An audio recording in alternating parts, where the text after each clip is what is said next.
Says the shill, there is something personal that's affecting you. Note the wording.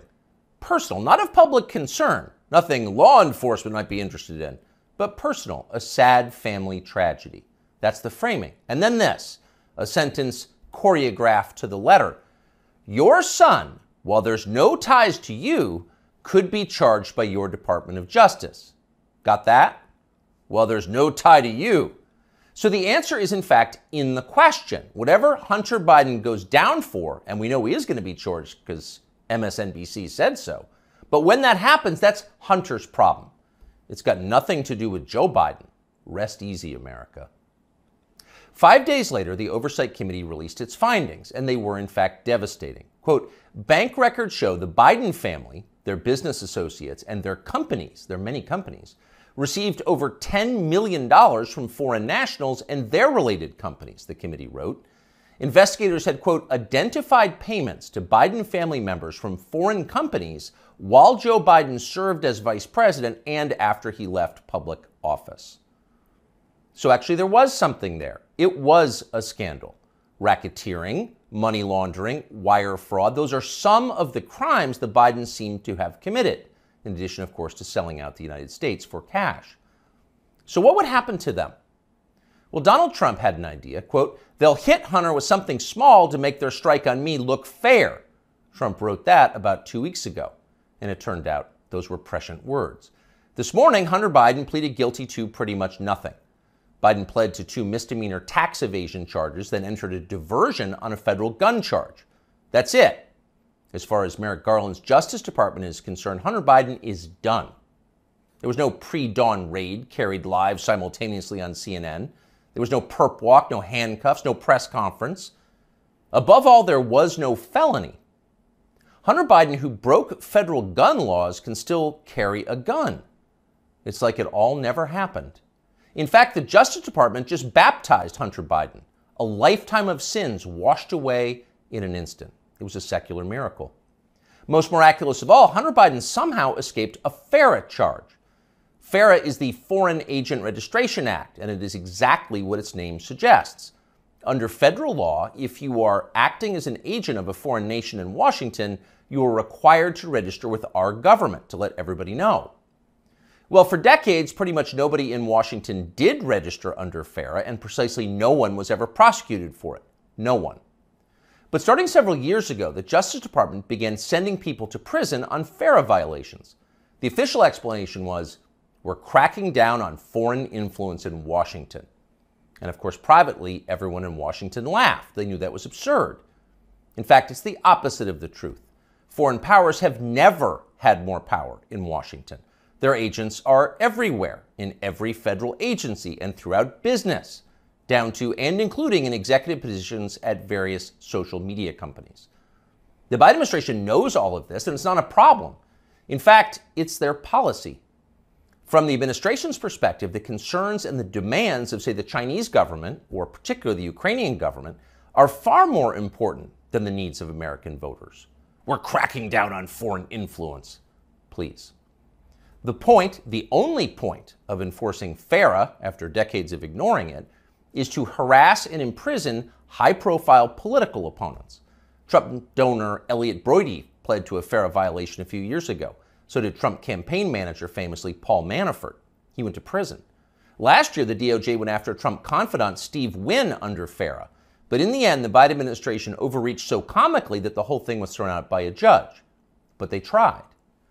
So as long as they're trying, if it was a fair system, Hunter Biden would be first on the list of those next to be charged with a FARA violation. In fact, many of them. Hunter Biden was a foreign agent. He never registered as one. But for years, that's exactly what he was. He sold access to his father and other lawmakers to the Chinese and the Ukrainians and countries throughout the world. There's no debate about that. The FBI has known about it for years. For years, they've had possession of Hunter Biden's laptop. But they didn't charge him for it today. They never will. Why? Well, you know the answer. Hunter Biden has good genes. A more interesting question, though, which is another question the feds will never consider, is what does Hunter Biden do for a living now? This is a man with no obvious job and, of course, zero skills. He spent midlife smoking crack. Yet somehow he's managed to live pretty well despite rising inflation. He's been living in big houses in the costliest residential neighborhoods in the world. He's been paying his stripper baby mama 20 grand a month in child support. And he has retained a team of the most expensive lawyers in the country who spend quite a bit of time sending threatening letters to anyone who asks questions about how they're being paid. We can confirm that firsthand. So again, what does Hunter Biden do for work? That's a fair question. And tonight we have the answer. For years, Hunter Biden was an influence peddler. Now, Hunter Biden is a self-actualizer. He self-actualizes for a living. He gets in touch with himself, his feelings, and he follows his muse. Here he is explaining his new vocation in a 2019 ABC News interview. This is new. It's your studio. Yeah. But now he's opening the doors to a place never captured by a paparazzi's lens, his refuge, an art studio where he finds solace in painting. What's the goal eventually? No goal. That's the perfect part about it. It's just, it literally keeps me sane. His refuge, far from the paparazzi's lens. In other words, we're not the paparazzi, we're ABC News. What's the goal of this? Your refuge. There's no goal, he says, grinning with those fake teeth. It just keeps me sane. But actually, there was a goal. And if you didn't know what a virtuous person Hunter Biden was, you might think it looked a lot like money laundering. 2 years after that interview, Hunter Biden was selling prints of his art. And to be clear, just the prints, not the, quote, art itself, but effectively photocopies of it for $75,000 a pop. Apparently, Hunter Biden moved 5 of these repros in just days. That's $375,000 in less than a week for signing copies of your fake art. As for the paintings themselves, childish self-indulgent blots, those sold for $500,000 apiece. So the question is, who bought them and why? It'd be interesting to know. There's a story there for sure, but of course we have no right to know. There's no public policy implication. It's not like Hunter Biden's finances have anything to do with his father's finances. Meanwhile, once his father did become president, corporate publisher Simon & Schuster lined up as well to pay Hunter Biden's bills. According to news reports, Simon & Schuster gave Hunter Biden millions of dollars for his highly selective account of his wholly unaccomplished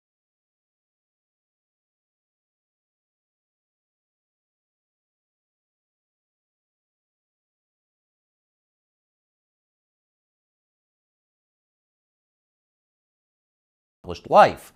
And then the publisher lined up brainless celebrity endorsers like Dave Eggers and Stephen King to promote it. King, who apparently will say anything if it helps the party, called Hunter Biden's silly manuscript a, quote, harrowing and compulsively readable memoir. And then Stephen King described Hunter Biden himself as beautiful. Needless to say, the book sold miserably, but Hunter Biden got to keep the millions, and that was the point. And so on. This kind of thing apparently happened a lot.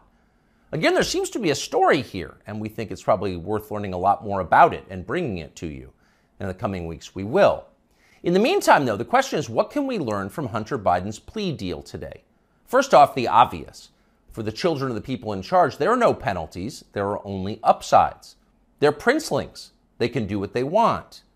You are not. Therefore, you can't. So don't get any ideas about cheating on your taxes or violating federal gun laws unless you want to celebrate next year's Father's Day through the glass in the visitor's room. The rules definitely apply to you, including rules you don't yet know exist. But there is also a deeper lesson here, a more disturbing one. What we're watching through Hunter Biden's life and through the Biden administration, now entering its 3rd year, is the total inversion of virtue. What was once considered admirable is now derided as stupid, if not racist. That would include achievement, intelligence, honesty, self-control, humility. Those are features of the old America. Those were yesterday's virtues. They are gone. In their place, all that we once considered contemptible and repulsive, we're told to worship that now. Here's a small example, but we think a revealing one. In addition to his many other sins, Joe Biden has hired what has to be the single dumbest, nastiest, most dishonest, most ridiculous person he could possibly find for the very public position of White House press secretary. There's a point to it, of course. It was a humiliation exercise. It was designed to degrade the country and dispirit the rest of us. That's the White House press secretary? Shut up! But here's the thing. The White House press secretary herself has no idea why she's in the job. She thinks she's amazing. Here she is in a clip we just saw. A year in this role, there's been a couple of things that has made me incredibly proud. Many things that made me incredibly proud to be at that podium during this historic moment. Again, this is a historic administration. I'm a historic figure, and I certainly walk in history every day. I'm a historic figure? Imagine saying that. I'm a historic figure, but she does. And she says it in a burst of sincere self-congratulation, marked by her signature bad grammar. Illiterate, but proud.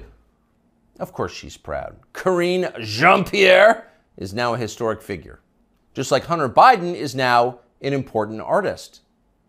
It makes you feel stupid for going to work. Hey, it's Tucker Carlson. On Tuesday afternoon, the Biden administration had Donald Trump arrested. It was a pretty big news story. You may have seen it. Just before 9 p.m. that night, as part of its coverage, Fox News ran 2 live video feeds next to one another. On the right, Donald Trump addressed his supporters in New Jersey. On the left, Joe Biden spoke at an event for the Secretary General of NATO in Washington. Beneath those videos at the bottom of the screen, Fox's banner read this way, quote, "Wannabe dictator speaks at the White House after having his political rival arrested." Those words were up for less than 30 seconds, but the effect was immediate. Inside Fox, the women who run the network panicked. First, they scolded the producer who put the banner on the screen. Less than 24 hours after that, he resigned. He'd been at Fox for more than a decade. He was considered one of the most capable people in the building. He offered to stay for the customary 2 weeks, but Fox told him to clear out his desk and leave immediately. Then the company issued a public apology for the 27-second-long wannabe dictator line. Quote, "The chyron was taken down immediately," Fox's PR department said, and then added ominously it was, quote, "addressed." That was all true, but it was not enough to save Fox News from the ensuing scandal. For a time in the rest of the media, Fox's assessment of Donald Trump's arrest seemed to overshadow Trump's arrest itself. Suggesting that Biden is a dictator, declared the Washington Post, quote,